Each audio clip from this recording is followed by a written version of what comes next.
Di antara hal yang membantu kita untuk tidak sering terjerumus dalam futur, dan kalau terjerumus dalam futur kita segera kembali, adalah kita memilih teman yang benar, memilih teman yang benar. Ini sering saya sampaikan berulang-ulang, bahwasanya pengaruh teman itu sangat luar biasa. Teman bisa merubah mindset cara kita berpikir. Teman bisa merubah pola hidup kita dalam menjalani kehidupan. Teman bisa merubah cara berbicara kita. Yang tadinya mungkin seorang tawadhu bisa menjadi sombong, dan sebaliknya orang yang sombong bisa menjadi apa? Tawadhu. Karena melihat temannya. Dengan teman yang baik, seorang yang tadinya pelit bisa jadi dermawan. Dan teman yang buruk, tadinya dermawan bisa menjadi apa? Pelit. Maka teman ini sangat penting, hati-hati dalam memilih teman. Kita kenal sama banyak orang enggak ada masalah. Tapi untuk sahabat kita harus pilih-pilih. Tidak sembarang seorang kita jadikan sahabat dekat kita. Kita harus benar-benar memfilter. Kita harus benar-benar selektif. Ya, karena teman itu sangat mempengaruhi pola pikir kita. Dan ini benar ibu-ibu yang dirahmati oleh Allah Subhanahu wa taala. Maka waspada ya. Ya. Ada seorang misalnya miskin bergaul sama orang kaya. Orang kayanya ngomong tinggi-tinggi terus. Ini si miskin akhirnya ngomong juga apa? Tinggi-tinggi. Dia lupa dirinya, bosnya dirinya apa? Miskin. Dan ini terjadi. Akhirnya dia pulang bawa penderitaan buat suaminya. Ngomongnya gara-gara salah bergaul. Ya. Gara-gara salah bergaul. Ya. Tetapi seorang yang misalnya kaya, sombong, bergaul dengan orang yang mungkin sederhana, kemudian lihat kesederhanaannya, maka mungkin bisa turun kesombongannya. Maka di antara penyesalan yang diucapkan oleh orang-orang yang masuk neraka jahanam adalah menyesal karena salah bergaul. Kata Allah Subhanahu wa taala, "Wa yauma ya'addu adh-dhalimu 'ala yadayhi yaqulu ya laitani ittakhadhtu ma'ar rasuli sabila." Hari di mana tatkala orang yang zalim menggigit kedua tangannya sebagai bentuk penyesalan, dan dia berkata, seandainya dahulu saya mengikuti jalannya Rasulullah sallallahu alaihi wasallam. Ya wailata laitani lam attakhidh fulanan khalila. Seandainya dahulu saya tidak menjadikan si fulan sebagai kawanku. Laqad adallani 'ani dzikri. Dia telah membuat saya lalai dari mengingat Allah Subhanahu wa taala. Ya benar, ketemu kawan main terus kerjanya. Ketemu kawan misalnya laki-laki, ketemu kawan hobinya bola, sudah. Ikuti bola, berita ini, berita terus enggak berhenti, namanya bola enggak pernah berhenti. Akhirnya waktunya habis tentang apa? Bola. Ibu juga demikian, hati ketemu dengan seorang ibu bicaranya fashion terus enggak berhenti, aduh. Ya, meskipun kita punya uang banyak, bukan itu pembicaraan kita. Apalagi kalau enggak punya uang ya. Bicara ini merek anu. Ya, kita semua ibu-ibu butuh baju, oke, tapi bukan itu pembicaraan kita setiap hari. Kecuali ibu pedagang yang lain cerita.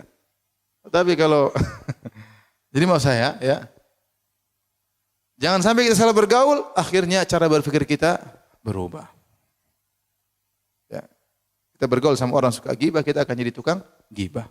Karena namanya persahabatan itu pasti ada sinkronisasi. Ini sering saya sampaikan. As-sahibu sahib, sahabat pasti menggeret. Pasti terjadi proses sinkronisasi. Kalau kita yang enggak berubah menjadi dia, dia yang berubah menjadi seperti kita.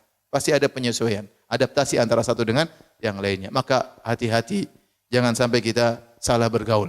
Makanya Nabi dahulu disuruh oleh Allah bergaul dengan orang miskin.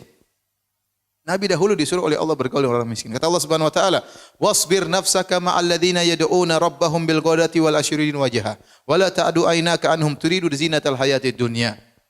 Kata Allah Subhanahu wa taala dalam surat Al-Kahfi, sabarkanlah dirimu wahai Muhammad bersama orang-orang yang berdoa kepada Rabb mereka di pagi hari dan di petang hari, yang mereka berharap wajah Allah Subhanahu wa taala. Jangan kau panjangkan pandanganmu ya dari orang-orang miskin tersebut kepada orang-orang yang kaya, kau hanya menghendaki kehidupan dunia. Jadi kita ini bergaul sama orang yang ingatan kita dengan akhirat. Ya. Ya. Kita bergaul ada yang mungkin sederajat dengan kita secara ekonomi. Tidak apa-apa kita bergaul dengan orang lebih daripada kita. Dan kita punya teman juga yang miskin. Agar kita bisa seimbang. Ya. Kita bergaul dengan atas-atas terus, akhirnya kita lupa bahwasanya dunia ini seakan-akan kita pegang selama-lamanya. Kita lupa bahwasanya dunia akan pergi. Dunia akan pergi. Akhirnya terkadang kita lupa bersyukur. Tapi kalau kita bergaul sama orang miskin, kita bersyukur kepada Allah Subhanahu wa taala. Ya, kita mungkin bisa membantu dia. Jadi maksud saya, hati-hati dalam bergaul ya. Kalau salah bergaul berbahaya.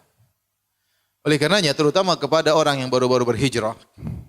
Hati-hati dengan komunitas lama. Tatkala kisah yang ma'ruf tentang pembunuh 100 nyawa, yang dia sudah membunuh 99 nyawa, dia datang kepada orang yang dianggap alim, dia berkata, "Wahai fulan, sungguhnya saya telah membunuh 99 nyawa. Apakah saya masih bisa bertobat?" Kata orang tersebut, "Tidak bisa. Kau tidak mungkin diterima taubatmu." Maka orang ini pun marah dan dia pun sembelih lagi orang tersebut, lengkaplah dia bunuh 100 orang. Setelah itu dia mencari lagi orang yang alim, dia ketemu dengan orang yang alim, dia bertanya, "Ya fulan, apakah Allah masih bisa menerima taubatku?" Kata orang alim tersebut, "Bisa. Tapi syaratnya kau harus pergi meninggalkan komunitasmu dan pergilah ke kampung yang lain, beribadahlah kepada Allah dengan orang-orang di sana." Maka kemudian dia berjalan meninggalkan kampungnya menuju kampung yang lain. Di tengah perjalanan belum sampai ke kampung tersebut dia meninggal dunia. Akhirnya datang malaikat rahmat, malaikat azab mengukur, ternyata jarak dia menuju kampung yang baik tersebut lebih dekat, akhirnya dia diampuni dan dimasukkan dalam surga. Tapi ini isyarat bahwasanya kalau Anda ingin benar-benar hijrah, Anda ingin benar bertobat, tinggalkan komunitas yang lama. Kalau Anda ingin benar-benar berhijrah. Tapi kalau berhijrah tapi masih gaul sama komunitas lama, yang masih suka joget-joget, yang masih suka nyanyi-nyanyi, yang masih suka glamor kehidupannya, susah. Anda hijrahnya tidak akan sempurna. Dan suatu saat Anda akan bisa kembali lagi. Dan orang yang baru berhijrah benar-benar diintai oleh syaitan. Syaitan ingin mengembalikan dia lagi. Syaitan ingin mengembalikan dia lagi. Di antum hijrah, Anda anti hijrah, serius. Hijrah, jadi insya Allah kasih kawan-kawan yang lain. Yang bisa kita enjoy dalam bergaul, enjoy dalam bersahabat. Alhamdulillah. Dan insya Allah Allah berikan kelezatan yang lebih daripada komunitas yang lama. Tetapi kalau kita ternyata hijrahnya ragu-ragu, masih sering gaul sama komunitas lama, maka sangat mudah kita kembali lagi. Ustaz, apa kita harus putuskan hubungan sama komunitas lama? Jawabannya tidak. Tetapi bergaul sekedarnya. Sekedarnya boleh. Kita tetap say hello, mungkin masih di grup. Tapi kalau ternyata memang benar-benar mengganggu, kita harus tinggalkan mereka karena Allah Subhanahu wa Ta'ala. Kalau tidak, maka suatu saat kita akan kembali lagi atau hijrah kita akan ragu-ragu. Ya. Saya ingatkan kepada mungkin sebagian orang, ya saya tidak tahu hadir di sini atau yang lainnya, yang mungkin sebelumnya berada dalam dunia artis, dunia ketenaran, kemudian dia berhijrah. Ya. Terkadang dalam hatinya masih ada syahwat ingin tenar, ingin tetap terkenal, tetap disanjung-sanjung orang. Buang itu semua. Anda ingin hijrah, buang itu semua. Ya. Kalau mau hijrah, buang itu semua. Adapun hijrah tapi tetap saja masih mau disanjung orang, tetap saja ingin tampil bersama yang lainnya, maka saya rasa hijrah itu kurang sempurna. Ya. Kalau ingin kelezatan dalam bersahabat, kelezatan dalam hijrah, tinggalkan itu semua. Saya kadang sedih lihat sebagian orang sudah berhijrah tapi dia masih terngiang-ngiang dengan ketenaran, masih ingin tetap apa? Tenar, masih ingin tetap tampil, terkadang dia tampil dengan istrinya, terkadang masih pamerkan. Saya sedih aja ngeliat ya. Oleh karenanya, hadirin hadirat yang Allah Subhanahu wa Ta'ala, seorang tatkala hijrah, ya, dia berusaha untuk hijrah dengan serius. Ya. Say hello tetap ada dengan kawan-kawan lamanya, tapi jangan kemudian intens dengan mereka, karena iman ini kita lemah, kita rawan kembali lagi. Kita rawan kembali lagi. Saya kapan ditelepon seorang, "Ustaz, saya sudah lama meninggalkan musik. Tapi saya dengar ada yang bilang musik boleh, Ustaz. Gimana? Saya mau kembali lagi." Jangan, saya bilang. Aduh, antum sudah dapat nikmat jauh dari musik, nikmat mendengarkan Al-Quran, nikmat mendengar pengajian, kemudian mau rusak lagi antum dengan musik-musik yang sudah antum tinggalkan. Untuk menghilangkan racun musik dari hati sih tidak gampang. Saya aja yang sudah jadi ustaz terkadang dengar musik masih apa? Masih goyang. Saya mengganggu. Lagi yang baru apa? Baru hijrah. Ya. Ya, racun itu sulit. Terkadang sudah kita buang, muncul lagi racun tersebut. Ya. Ya. Oleh karenanya hijrah yang serius.